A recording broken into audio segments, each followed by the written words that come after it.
मूकाभिरामं रणरङ्गधीरं राजीवनेत्रं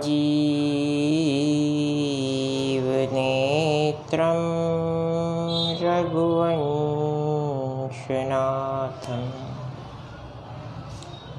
कारुण्यरूपं करुणाकरन्तं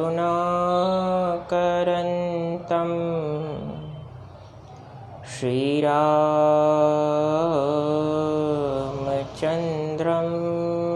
शरणं प्रपद्ये।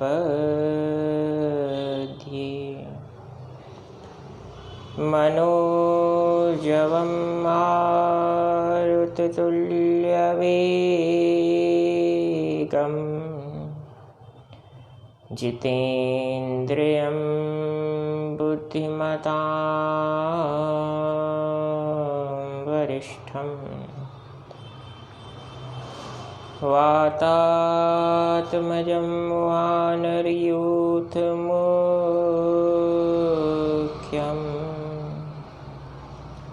श्रीरामदूतं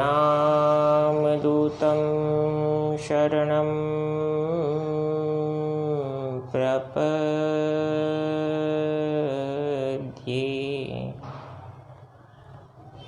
मनोजवं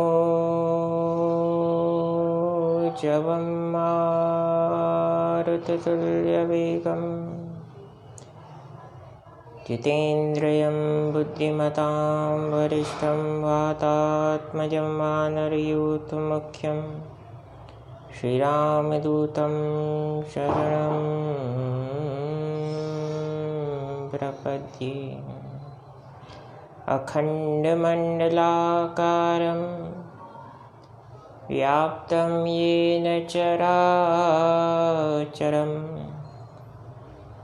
तत्पदं दर्शितं येन तस्मै श्रीगुरवे नमः।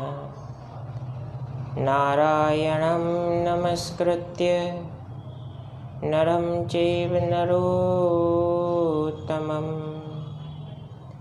देवीं सरस्वतीं व्यासं ततो जयमुदीरयेत्।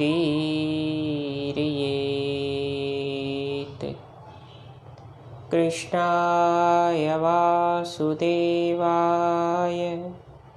हरये परमात्मने प्रणतः क्लेशनाशाय गोविन्दाय नमो नमः। प्रसन्नतां यानगताभिषेक तस्तथा नमम्ले वनवासदुःखतः मुखाम्बुजश्रीरघुनन्दनस्य मे सदास्तु सामञ्जलमङ्गलप्रदा। बोलिए सियावर रामचंद्र भगवान की जय। राधेश्वर कृष्णचंद्र भगवान की जय। उमापति महादेव की जय। पूज्य सद्गुरुदेव भगवान की जय। अपने अपने माता पिता की जय। जो सुमिरत सिद्धि होई गणनायक करि बर बदन करऊ अनुग्रह सोई बुद्धि राशि शुभ गुण सदन मूक होई बाचाल पंगु चढ़ई गिरिबर गहन जासु कृपा सुदयाल, द्रवउ सकल कलिमल।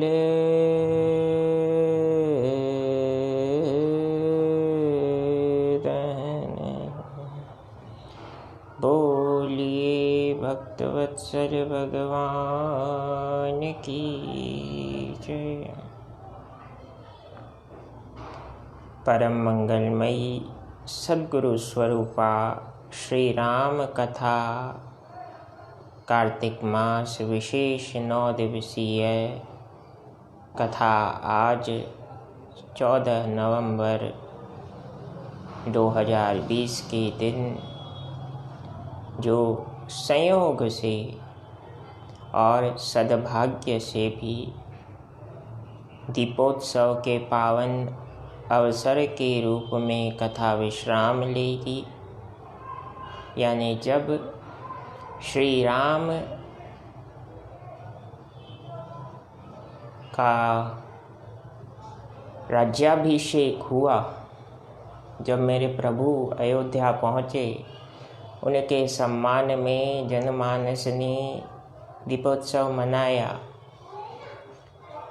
उसी दिन राम कथा विश्राम लेगी और कल से पुनः नित्य कथा के कथा प्रसंग को व्यासपीठ के मार्गदर्शन से नियमित गाया जाएगा।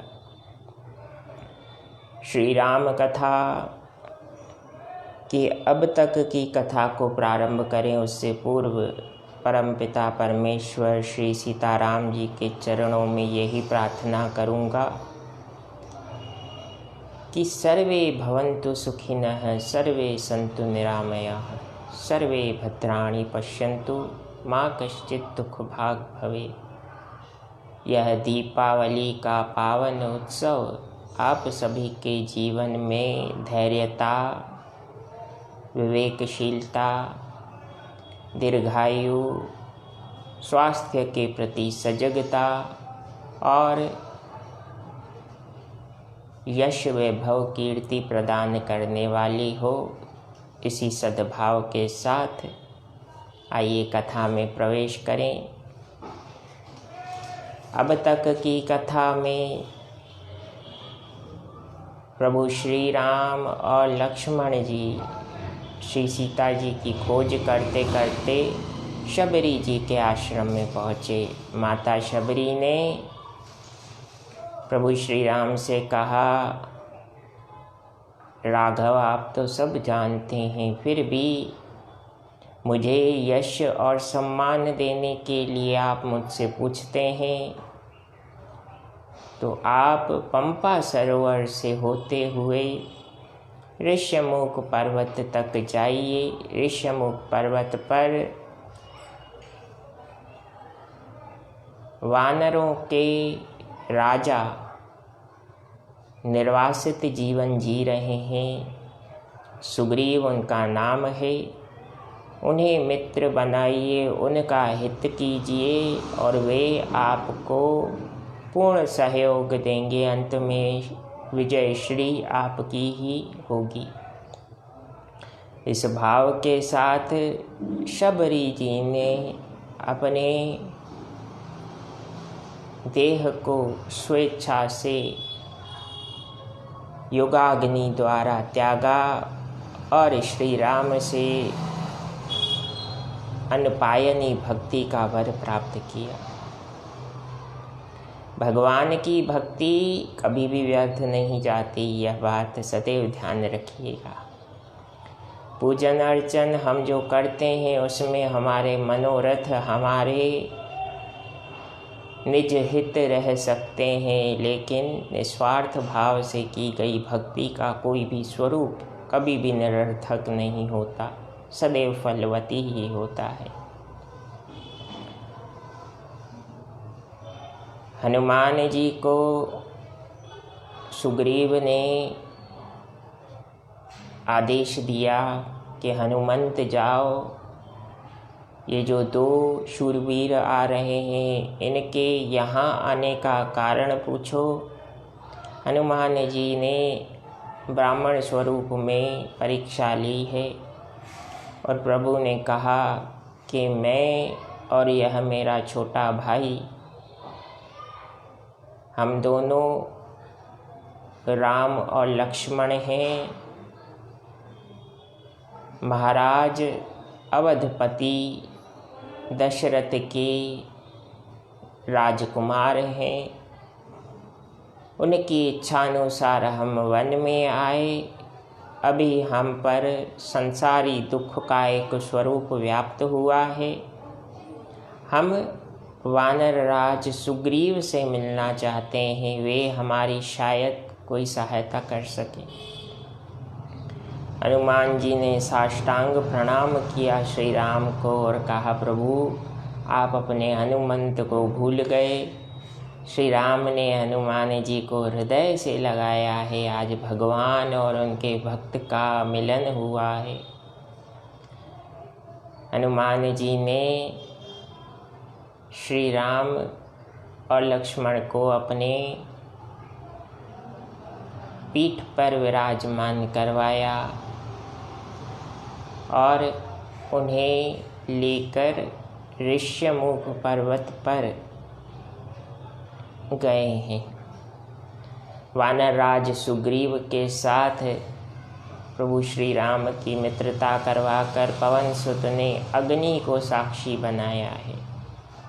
याद रखें, कभी भी जीवन में कोई कार्य करें, कोई भी कार्य करें व्यावहारिक जीवन में, तो उसका कोई ना कोई साक्षी प्रूफ होना जरूरी है।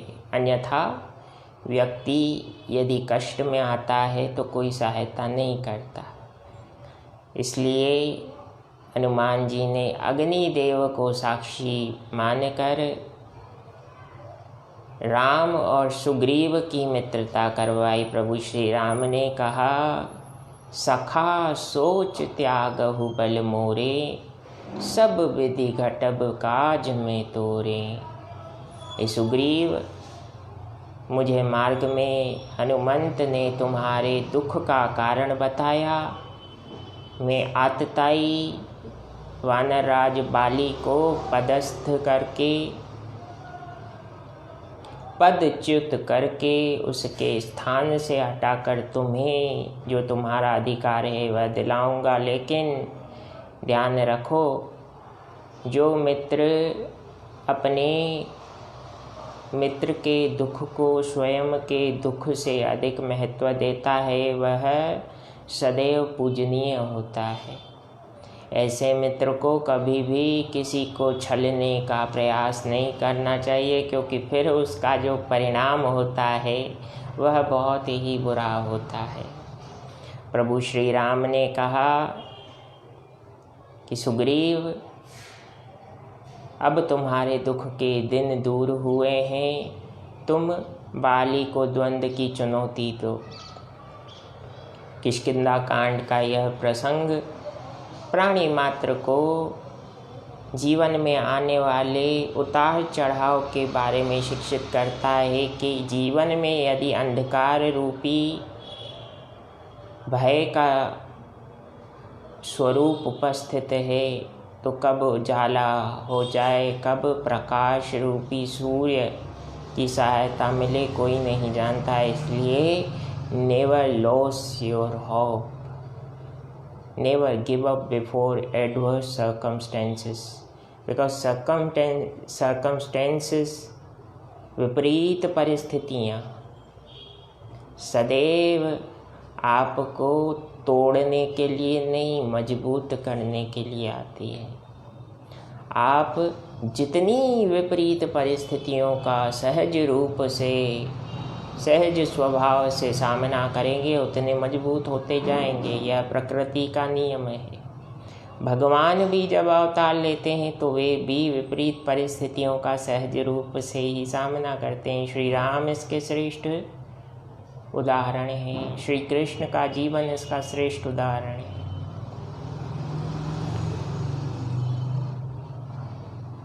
वानरराज सुग्रीव किष्किंधा नगरी पहुंचा। वहाँ राज्यसभा में बैठे हुए अपने बड़े भाई बाली को चुनौती दी।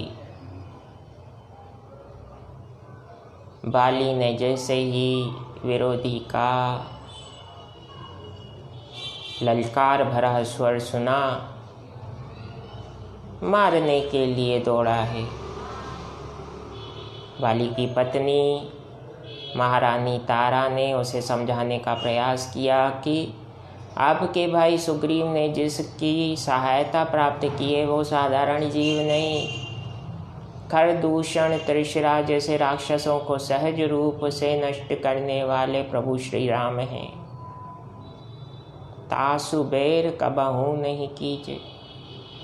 ऐसे अवतारी पुरुषों से कभी बैर नहीं किया करते।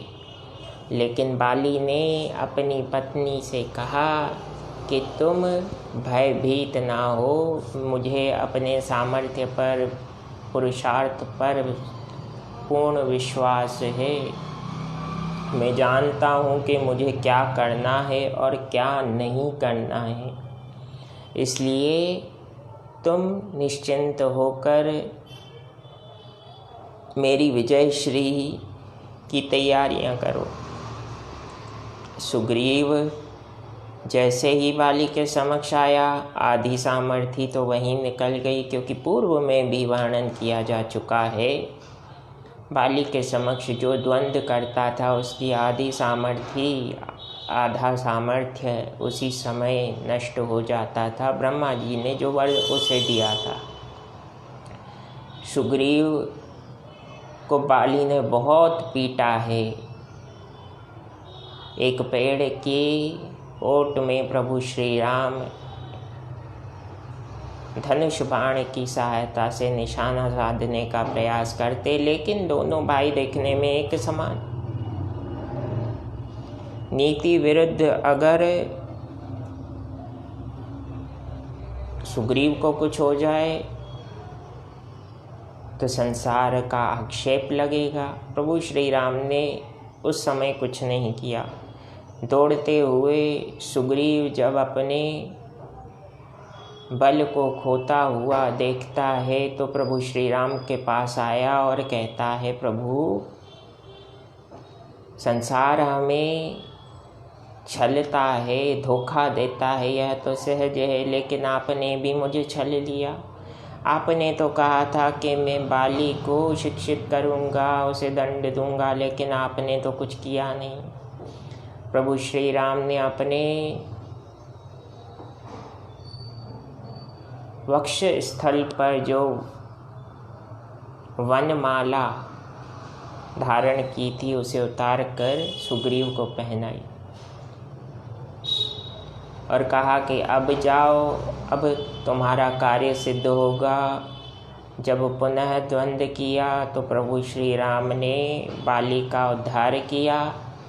बाली का उद्धार होते ही सुग्रीव के मन में भ्रातृ प्रेम जागा और जिस प्रकार से अर्जुन गीता के उपदेश को सुनने से पूर्व विलाप करता है और कहता है कि मैं युद्ध नहीं करूँगा, उसी प्रकार बाली को हताहत देखकर प्रेम अनुग्रह जागृत हुआ है सुग्रीव के मन में। और सुग्रीव ने कहा कि प्रभु कुछ भी हो, मेरे भाई को जीवित कर दीजिए। श्री राम ने बाली के समक्ष आकर कहा, रे अभिमानी, तुझे कितनी बार किसी ना किसी रूप में मैंने समझाने का प्रयास किया, लेकिन तू नहीं समझ पाया। कारण यह है कि तुझे तेरे अभिमान ने सदैव सर्वश्रेष्ठ ही मानने के लिए खुद को विवश किया है। बाली ने कहा, ये कौन सा ईश्वरत्व है? एक पक्ष के साथ सहयोग और दूसरे पक्ष के साथ वैर ना होते हुए भी जबरदस्ती का वैर उत्पन्न करना। क्षमा करना श्री राम, लेकिन यह ईश्वरत्व नहीं है। और अगर आप ईश्वर हैं तो मुझे यह बताइए कि मुझे आपने जो दंड दिया है वह किस कारण से दिया है। मेरा आपसे कोई वैर नहीं, मैं आपको जानता नहीं, मेरा वैर इस कुलद्रोही सुग्रीव से है। श्री राम ने बाली से कहा, कुलद्रोही कौन है? अंतरात्मा में झांक कर व्यक्ति देखे तो उसे पता चल जाएगा।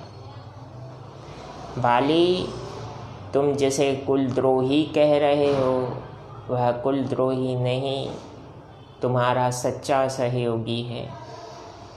याद करो, जब दुंदुभी राक्षस के साथ तुम्हारा द्वंद्व उस अंधकार भरी गुफा में हो रहा था तो तुमने बाली से कहा, सुग्रीव,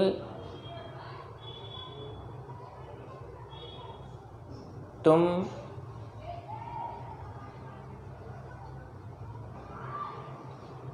तीस दिन तक इंतज़ार करो और अगर मैं ना आऊँ तो चले जाना। 30 दिन तक उसने इंतज़ार किया और फिर जब तुम नहीं आए तो वह चला गया। तुम्हारी हर एक बात को तो इसने माना, फिर भी तुम इसे अपना वैरी मानते हो। अब यह जब नगर में आया तो तुम्हारे सहयोगियों ने ही जबरदस्त से राज सिंहासन पर बिठा दिया। तुमने इसे अपना वैरी मान लिया तो यह तुम्हारा भाव है, लेकिन अपने मंत्रियों से एक बार भी पूछा कि आपने इसे राज सिंहासन पर क्यों बिठाया? जब सुग्रीव की ओर बाली ने निहारा तो बाली स्वयं की नज़रों में गिर गया। इसीलिए कहा जाता है, बंधुओं, जो भी कर्म करें ईमानदारी से कीजिए। कभी भी व्यवहार हो, संबंध हो या स्वयं के प्रति वफादारी का भाव हो, तीनों स्तरों पर व्यक्ति को खरा उतरने का प्रयास करना चाहिए। एटलीस्ट ट्राई वंस, कोशिश तो करें। बाली ने प्राण त्यागने से पहले अपने पुत्र अंगद का हाथ प्रभु श्री राम के हाथों में सौंपा है और दुनिया को अलविदा कहकर बाली ईश्वर को प्राप्त हुआ, ईश्वर के चरणों में प्राप्त हुआ, जहाँ हर कोई जीव जाता है अपनी यात्रा पूर्ण कर।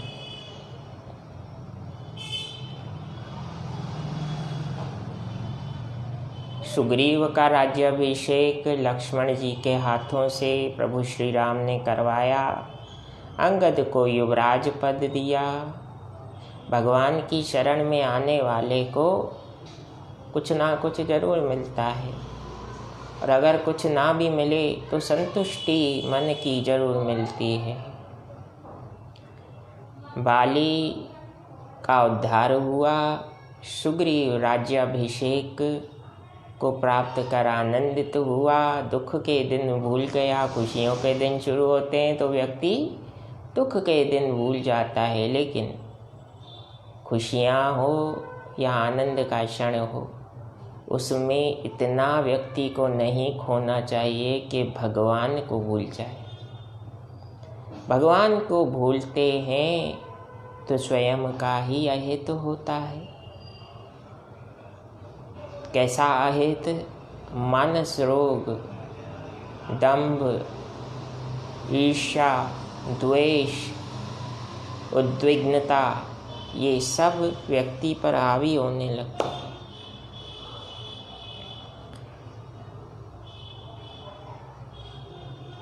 प्रभु श्री राम ने चातुर्मास किया है प्रवर्षण पर्वत पर। वर्षा ऋतु और शरद ऋतु ये बीते हैं तो एकाएक प्रभु श्री राम ने रोष दिखाया है। लक्ष्मण जी साक्षी हैं उस रोष के। श्री राम ने कहा, लक्ष्मण लगता है सुग्रीव मेरे सहयोग को याद नहीं रख सका और वह यह भूल गया कि उसे मेरा कार्य सिद्ध करना है। राम काज को भूलेंगे तो राम कैसे माफ करेंगे। सुग्रीव को याद दिलाने के लिए लक्ष्मण जी ने अग्नि बाण का संधान किया है और सुग्रीव को कहा कि रे स्वार्थी, मित्रता के ऊपर कलंक बनने का प्रयास तूने किया है। संसारी सुख, संसारी स्वार्थ, संसारी वैभव में तू इतना लिप्त हो गया कि 4 माह में तूने श्री राम की सुध भी नहीं ली। क्या यही मित्रता होती है? और यदि मित्रता ऐसी होती है तो मुझे ऐसे मित्र अच्छा है भगवान ने नहीं दिए। हनुमान जी को यह ज्ञात था कि ऐसा होगा,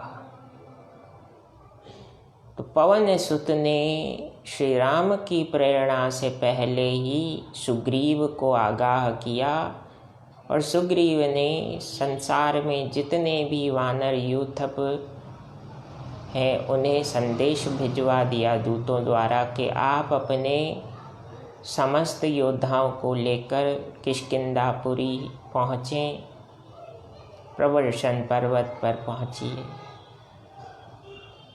सभी आने लगे। हनुमान जी को सुग्रीव ने लक्ष्मण जी का सत्कार करने के लिए भेजा। लक्ष्मण जी अंगद के गुरु हैं। शिष्य के प्रति गुरु रोष नहीं करते। गुरु संसार के प्रति रोष कर सकता है लेकिन शिष्य के प्रति कभी नहीं। इस बात का पूर्ण लाभ हनुमान जी ने लिया और अंगद को आगे करते हुए लक्ष्मण जी का क्रोध शांत करवाया। सभी प्रवर्षण पर्वत पर पहुँचे। विशाल वानर यूथपों, भालू यूथपों की सेनाओं को देखकर प्रभु श्री राम प्रसन्न हुए। सुग्रीव ने 4 दल विभाजित किए हैं, हर दिशा के लिए एक दल। पूर्व का दल पूर्व दिशा की ओर गया, उत्तर का दल उत्तर दिशा की ओर गया, दक्षिण का अभी भी सामने खड़ा है, उसका चयन हो रहा है, और पश्चिम का दल पश्चिम की ओर गया। दक्षिण के दल में दायित्व सेनापति के रूप में अंगद को सौंपा गया।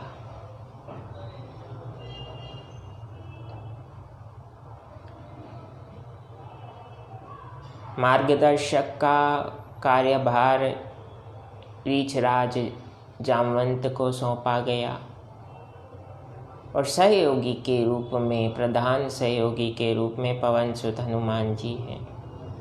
सभी प्रस्थान करते हैं। देखते ही देखते 1 माह की अवधि बीत गई।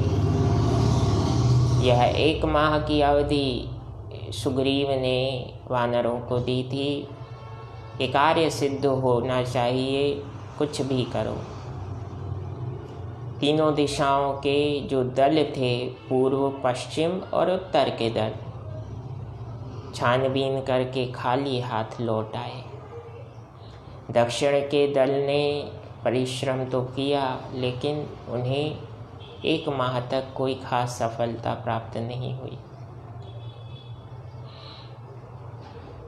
एक गुफा में हनुमान जी ने ध्यान दिया तो उन्हें भोजन की पर्याप्त व्यवस्था की उपलब्धता की उम्मीद वहाँ लगी। हनुमान जी वानर यूथपों को लेकर उस गुफा में गए। वहाँ देवी स्वयं प्रभा जो तपस्विनी है वह तप कर रही थी। सभी वानरों को उसने कहा कि आप पहले जलपान करें, अपने थकावट को दूर करें, कुछ क्षण विश्राम करो, फिर मैं आपको आगे का मार्ग बताती हूँ। सहज रूप से योग बल द्वारा उसने वानर यूथपों को दक्षिण दिशा के छोर समुद्र के किनारे पर पहुंचा दिया। समुद्र के किनारे पर तो पहुंचे, लेकिन अब क्या करें? 100 योजन 400 कोस का विशाल समुद्र, जहाँ तक नज़र जाए केवल पानी ही पानी, वह भी खारा पानी। उसे पार कैसे करें? जटायु का भाई संपाति यह बात सुन रहा था जब वानरों ने कहा कि लगता है अब हमें यहीं अनशन करके प्राण त्यागने होंगे, क्योंकि वापस जाएंगे खाली हाथ तो महाराज सुग्रीव हमें मार ही देंगे। कार्य सिद्ध किए बगैर अपने स्वामी को मुंह कैसे दिखाएं? जब वानर यह सोच रहे थे तो संपाति ने सोचा, आज देव योग से मुझे भोजन मिला है। संपाति को अंगद ने कहा, अरे हमसे तो कई गुना अधिक श्रेष्ठ वह पक्षीराज जटायु है, जिसने श्री सीता जी को बचाने के लिए प्रयास तो किया और अपनी देह का त्याग कर दिया। यह सुनकर संपाति ने पूर्ण कथा सुनने की उत्सुकता व्यक्त की। अपने भाई जटायु की वीरता को सुनकर संपाति के आंखों में आंसू आए और संपाति ने यह संकल्प लिया कि मैं मन, कर्म और वचन की समस्त इंद्रियों से प्रयास करूंगा आपकी सहायता करने का। फिर संपाति कहने लगा, वृद्धावस्था में मैं प्रत्यक्ष रूप से आपकी सहायता नहीं कर सकता, लेकिन बाज की नज़र बहुत दूर तक देख सकती है। जो इस समुद्र को लांघेगा उसे एक विशाल पुरी दिखाई देगी। सोने की बनी हुई वह पुरी लंकापुरी के रूप में जानी जाती है। राक्षस राज रावण के नियंत्रण में यह पुरी देवताओं के लिए भी अभेद्य है, इसे देवता भी नहीं जीत सकते। लेकिन जो राम नाम का आश्रय लेकर उस पुरी में जाएगा, वहाँ अशोक वन के बीचों बीच एक विशाल वन है। एक विशाल वृक्ष, अशोक वृक्ष की छाया में माता सीता अति व्याकुल, अति दुखी रूप से बैठी हुई है।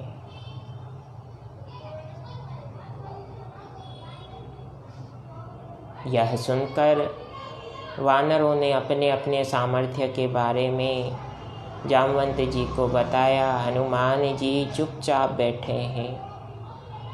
हनुमान जी को श्री राम ने हस्तमुद्रिका अंगूठी देते हुए कहा था कि हनुमंत, तुम नहीं जानते कि इस कार्य को तुम ही करोगे, तुम में वे सभी गुण हैं। ये सुनकर हनुमान जी तो चुप रहे, लेकिन जामवंत जी को यह स्मरण आया और उन्होंने कहा, राम काज लगी तव अवतारा, सुनतहि भयउ पर्वताकारा। एक मार्गदर्शक की आवश्यकता सभी को होती है। बस उस मार्गदर्शक के मर्म स्पर्शी शब्द जो जीवन को सद्मार्ग की प्रेरणा कराते हैं, वे जब कानों पर पड़ते हैं तो जीवन में आमूलचूल परिवर्तन होना सहज हो जाता है। जामवंत जी ने हनुमान जी से कहा, राम कार्य के लिए ही आप आए हैं और आप चुप बैठे हैं, ऐसा क्यों? यह सुनते ही हनुमान जी पर्वताकार हो गए, यानी उन्हें जो अदम्य सामर्थ्य बचपन में प्राप्त हुआ था वह जागृत हुआ। अलौकिक शक्तियाँ उन्हें ज्ञात हुई कि हाँ, कार्य तो सिद्ध करना है।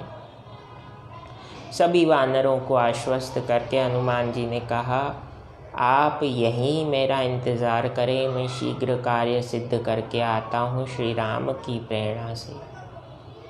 मार्ग में सबसे पहले मैनाक पर्वत ने विश्राम करने के लिए कहा। हनुमान जी ने हाथ जोड़कर विदा ली है।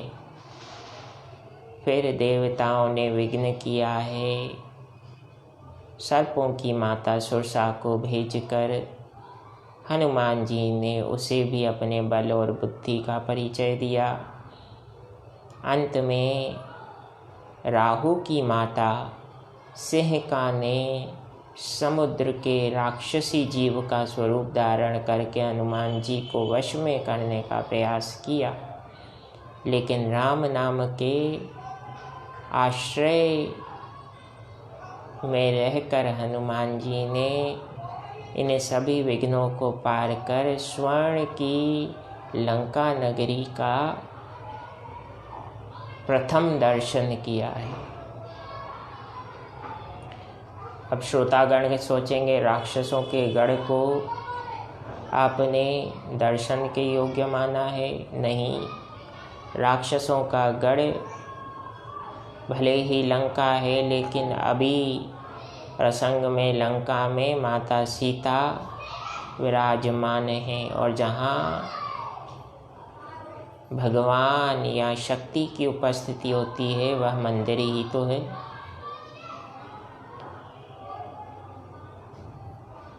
हनुमान जी ने अर्धरात्रि को लंका में प्रवेश किया है।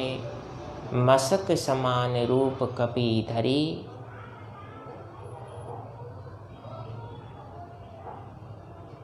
छोटे से जीव का रूप हनुमान जी ने धारण किया। लंक ही चली सुमिरी नर हरि। भगवान श्री राम का नाम लेते जा रहे हैं और धीरे धीरे आगे बढ़ रहे हैं। लंकिनी राक्षसी जो मुख्य पहरेदार है उसने रोका, कहा, अरे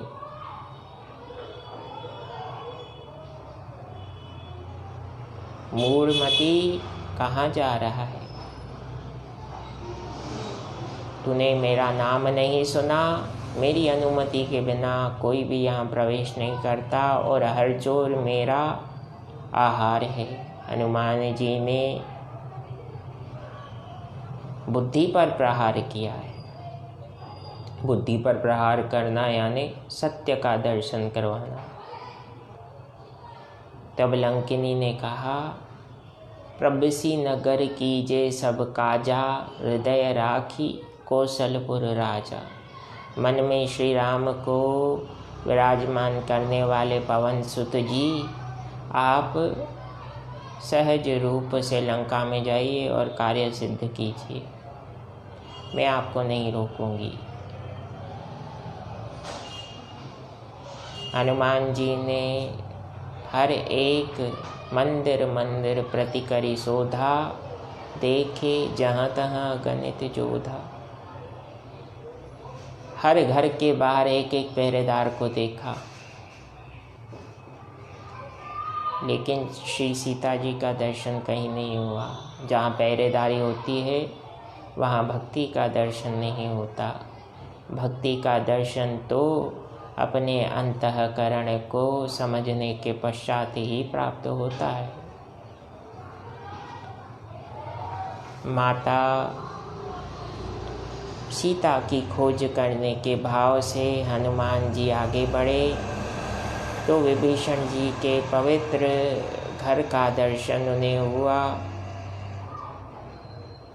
ब्राह्मण स्वरूप धारण कर हनुमान जी ने कहा, मन ही मन कह रहे हैं कि यही सन हठी करी हूँ पहचानी, साधु ते होई न कारज हानि। यह कोई धर्मात्मा लगता है, इससे तो हट करके इसके बारे में पूछना आवश्यक है। किसी साधु स्वभाव के जीव से कभी भी हानि नहीं हो सकती। यह सोचते सोचते हनुमान जी के सामने विभीषण जी आ गए और उन्होंने राम राम कहकर हाथ जोड़े कहा, ब्राह्मण देवता, राक्षसों के गढ़ में आप क्या कर रहे हैं, वो भी इतनी रात्रि को? कहीं रावण के चाटुकारों ने देख लिया तो आपके लिए कष्ट उत्पन्न हो सकता है। हनुमान जी ने वास्तविक स्वरूप दिखाया और कहा, कष्ट किसके लिए होगा? जिस पर श्री सीताराम जी का आशीर्वाद हो उसे कैसा भय। विभीषण ने प्रणाम कर कहा कि आप कोई हरि भक्त लगते हैं। क्या प्रभु श्री राम मुझ जैसे कपटी और दोषी जीव के बारे में कभी स्मरण करते हैं? हनुमान जी ने कहा, केवल भगवान की भक्ति करने से कार्य नहीं बनता विभीषण। भगवान को प्रसन्न करने का श्रेष्ठ मार्ग है भगवत कार्य को पूर्ण किया जाए। विभीषण ने कहा, कौन सा कार्य, क्या करना है? हनुमान जी ने कहा, भगवान के कार्य सिद्ध करने का तुम्हें कितना श्रेष्ठ अवसर था, तुमने उसे गंवा दिया। अरे कम से कम एक बार तो अपने भाई रावण को समझाने का प्रयास किया होता। तुम तो सभा में मंत्री भी हो। भय इतना भी जीवन में हावी नहीं होना चाहिए कि व्यक्ति की अंतरात्मा ही मर जाए, और आत्मा मर जाएगी तो फिर पुनर्जन्म कैसे होगा भाई। विभीषण लज्जित हुए और उन्होंने कहा, अब मैं राम काज को करने में आपकी सहायता करूंगा, बताइए।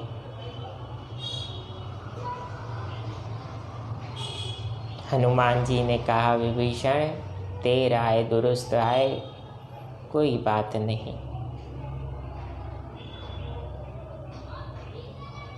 मुझे श्री सीता जी का दर्शन करना है, उनके लिए संदेश प्रभु श्री राम ने दिया है, वह उन्हें सुनाना है। जल्दी बताओ माता, कहाँ मिलेगी उचित मार्ग? हनुमान जी को विभीषण ने बताया। हनुमान जी ने अशोक वन में श्री सीता जी का दर्शन किया है, लेकिन अभी छिप कर राक्षसियों के जाने का इंतज़ार कर रहे हैं। उतने में राक्षसियों का शिरोमणि राक्षस राज रावण आ गया। अपनी रानियों के साथ सज धज कर आया है। श्री सीता जी को हर प्रकार से लालच देने का, प्रसन्न करने का, भय देने का और मारने की धमकी तक उसने दी है। लेकिन माता ने कहा कि जुगनू और सूर्य के प्रकाश की कभी तुलना नहीं हो सकती। रावण ने राक्षसियों से कहा, 1 माह का समय देता हूँ,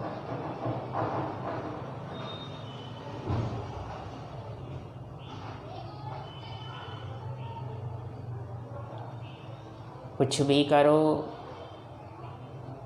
लेकिन श्री सीता मेरे कहे अनुसार कार्य करे, वह कर्म तुम्हें करना है, अन्यथा मैं इन्हें मार दूंगा। हनुमान जी ने श्री सीता जी को व्याकुल देखकर राम कथा गाना शुरू किया। प्रसन्न प्रदान करने वाले राम नाम ने श्री सीता जी को आनंद प्रदान किया। माता ने कहा, अरे भाई तुम कौन हो जो मन को आनंद देने वाले इतने पवित्र गाथा स्वरूप को सुना रहा है, वह दिखता क्यों नहीं? हनुमान जी ने छोटे वानर का स्वरूप धारण कर सीता जी के चरणों में नमन किया। यहाँ पवन सुत एक शिक्षा मुझे और आप सभी को दे रहे हैं। संसार में माता पिता हर व्यक्ति को मिलते हैं। व्यक्ति कितना भी सामर्थ्यवान क्यों ना हो जाए, लेकिन अपने माता पिता के सामने उनकी संतान बनकर ही उसे सदैव व्यवहार करना चाहिए, यदि आनंद का अनुभव करना चाहते हैं तो। हनुमान जी ने माता सीता को श्री राम का संदेश सुनाया, उनके दुख का वर्णन किया। प्रभु की हस्तमुद्रिका प्राप्त कर माता अति प्रसन्न हुई। हनुमान जी ने कहा, माँ यदि आपकी आशीर्वाद हो तो मैं भोजन करना चाहूँगा। माता ने अनुमति दी। हनुमान जी ने राक्षसों के अशोक वन को तहस नहस कर दिया, कई राक्षसों को मारा, रावण के पुत्र अक्षकुमार का उद्धार किया और मेघनाद के ब्रह्मपाश में बंधने का नाट्य किया है। हनुमान जी को वज्रांगी भी कहा जाता है। उन्हें कोई भी अस्त्र शस्त्र कुछ प्रभाव नहीं दे सकता, लेकिन हनुमान जी बंधे हैं। भगवान का कार्य करने के लिए भक्त को भी कई बार संसारी भावों में बंधना पड़ता है। हनुमान जी रावण की सभा में लाए गए तो रावण ने अनादर किया है, लेकिन पवन सुत ने उसके कुल के बारे में, कुल की कीर्ति के बारे में कहा कि तुम पुलस्त्य ऋषि के वंश में उत्पन्न हुए हो, विश्रवा मुनि के पुत्र हो, कुबेर के भाई हो, फिर भी राक्षसी विचारधारा रखते हो, तुम्हें शर्म नहीं आती? कम से कम अपने कुल का तो भला सोचते। जिस मार्ग पर जा रहे हो उससे तुम्हारे कुल को कलंक की प्राप्ति होगी और वंश का नाश ही होगा। अभी भी समय है, श्री राम की शरणागति प्राप्त करो। रावण ने अंग भंग करने की सजा दी है। हनुमान जी ने विशाल रूप धारण किया। लंका में घी, तेल और कपड़ों का अकाल पड़ गया, क्योंकि पवन सुत ने वहाँ लीला की है। हनुमान जी के हास परिहास पर राक्षस क्रोधित होकर उनकी पूंछ में आग लगाते हैं। हनुमान जी छोटा सा आकार धारण कर हरि प्रेरणा से, क्योंकि तेहि अवसर हरि प्रेरित, चले मरुत 49 अट्टहास करी गर्जा कपि बड़ी लाग आकाश। परमात्मा की कृपा से हनुमान जी ने एक एक चबूतरे को, एक एक कमरे को ढूंढ ढूंढ कर जलाया है, अग्निदेव को समर्पित किया।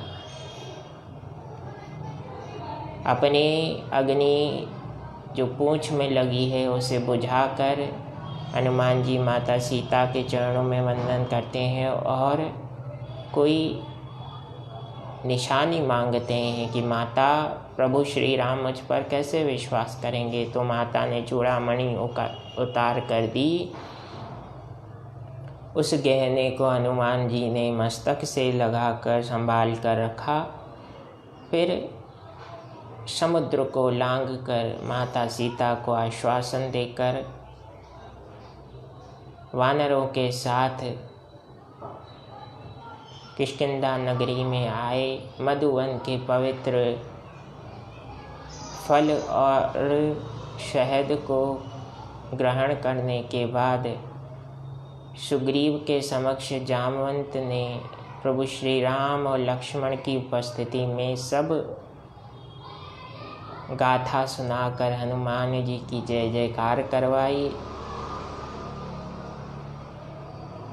प्रभु श्री राम ने अपने भक्त हनुमंत को हृदय से लगाया और माता सीता के संपूर्ण कुशल क्षेम के बारे में पूछा। हनुमान जी ने कहा, प्रभु कुछ भी अच्छा नहीं है, जल्दी कीजिए, अब राक्षसों को और समय देना उचित नहीं। जब हनुमंत के ये वचन प्रभु श्री राम ने सुने तो सुग्रीव से कहा, मित्र जल्दी कीजिए, अब यहाँ रुकने का और औचित्य नहीं बनता। समुद्र तट पर समस्त वानर यूथपों, भालू यूथपों के साथ श्री राम, लक्ष्मण और सुग्रीव पहुँचे जामवंत जी के साथ। उतने में रावण की सभा में एक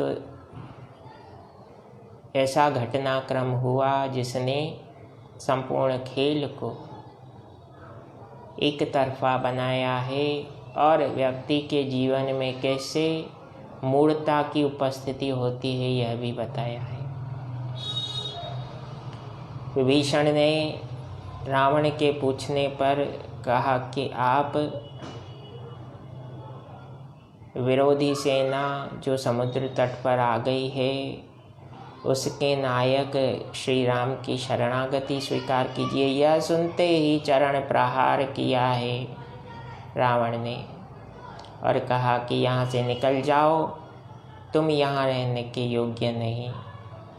विभीषण ने बहुत समझाया लेकिन रावण नहीं समझ पाया। जब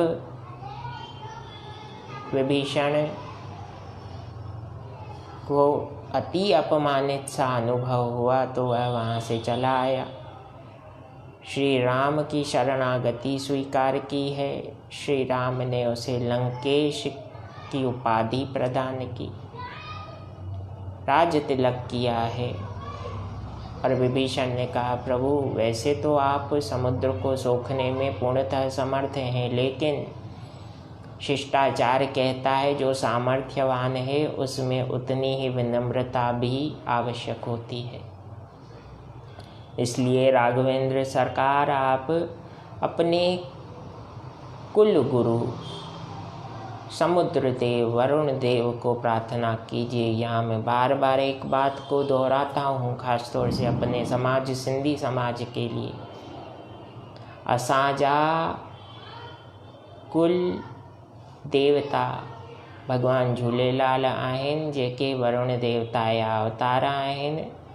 त प्रभु श्री राम जा कुल गुरु कुल देवता बि भगवान वरुण देव ॿुधाया विया आहिनि। रामचरितमानस में इनजो पूर्ण विवेचन मिलंदो आहे। तो कहने का अभिप्राय, अपने आराध्य के प्रति जो व्यक्ति समर्पित भाव रखता है उसका यह लोक भी सुखी होता है और परलोक भी सुखी होता है। प्रभु श्री राम ने 3 दिन तक समुद्र को मनाने का प्रयास किया, लेकिन कई बार जब हम सहज स्वभाव धारण करते हैं तो संसार हमारे सहज स्वभाव को हमारी कमज़ोरी मान बैठता है। वैसे ऐसा होना तो नहीं चाहिए, लेकिन ऐसा होता है। आप सभी भी भली भांति जानते हैं ऐसा होता है, आपके साथ भी हुआ होगा। प्रभु श्री राम ने 3 दिन की उपासना पूर्ण की और लक्ष्मण जी के वे शब्द याद आए कि प्रभु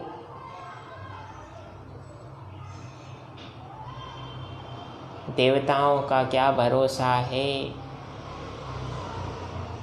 आलसी लोग ही देवताओं को स्मरण करते हैं और कर्म से भागते हैं। श्री राम ने अग्निबाण का संधान किया है। लक्ष्मण जी को यह बात प्रसन्न करती है।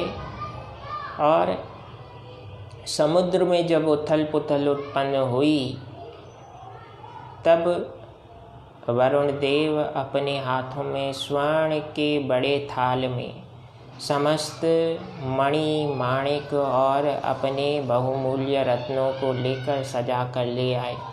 कहने लगे, प्रभु स्वीकार कीजिए। श्री राम ने कहा, मुझे इन वस्तुओं की कोई आवश्यकता नहीं, मुझे तो केवल मार्ग चाहिए।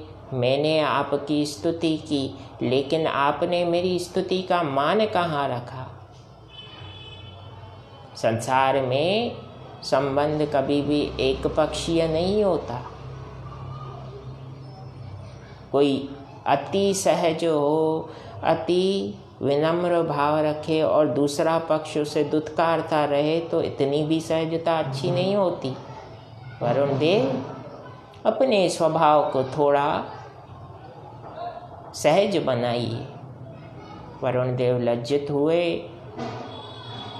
और उन्होंने कहा, प्रभु प्रकृति का नियम है कि आपके द्वारा बनाए गए सिद्धांतों का पालन करना पड़ता है। हम अपनी मर्यादा नहीं लांघ सकते, लेकिन नल और नील की सहायता से आप समुद्र पर पुल बंधवाइए। मैं पूर्ण सहयोग करूँगा। राम नाम के प्रताप से यह पुल यश और कीर्ति की एक महान गाथा को स्थापित करेगा। पुल का निर्माण हुआ, पुल निर्मित हुई। श्री राम की सेना लंका में पहुंची। रावण को सबने समझाया, लेकिन वह नहीं समझा और परिणाम भीषण युद्ध के रूप में हुआ। और जैसा कि शास्त्र कहते हैं कि सत्यमेव जयते, सत्य की ही जीत होती है। इसलिए श्री सीताराम जी के मिलन के बीच में विशाल और भीषण युद्ध हुआ। श्री राम की विजय हुई, राक्षसों का अंत हुआ। श्री राम ने सीता जी के उस माया स्वरूप को अग्नि में प्रवेश करने के लिए और वास्तविक सीता को उपस्थित होने के लिए निवेदन किया। माता उपस्थित हुई, पुष्पक विमान में विराजित होकर सभी सहयोगियों के साथ श्री राम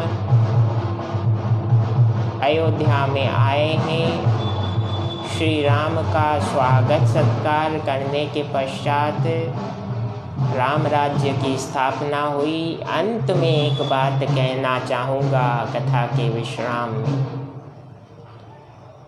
राम राज्य बैठे त्रैलोका, हर्षित भय गए सब शोका। राम राज्य के उद्देश्य का एक ही अर्थ है, सभी प्रसन्न हो, सभी आनंदित हो, कोई भी किसी दूसरे के अधिकार को ना मारे और सभी अपने अपने कर्म क्षेत्र में तल्लीन रहें।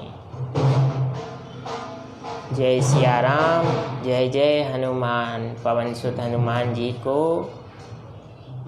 अब कथा पूर्ण होने पर विदा होने के लिए निवेदन करते हैं। कथा विसर्जन होत है, सुनहु वीर हनुमान। राम लक्ष्मण जान की, सदा करहु कल्याण।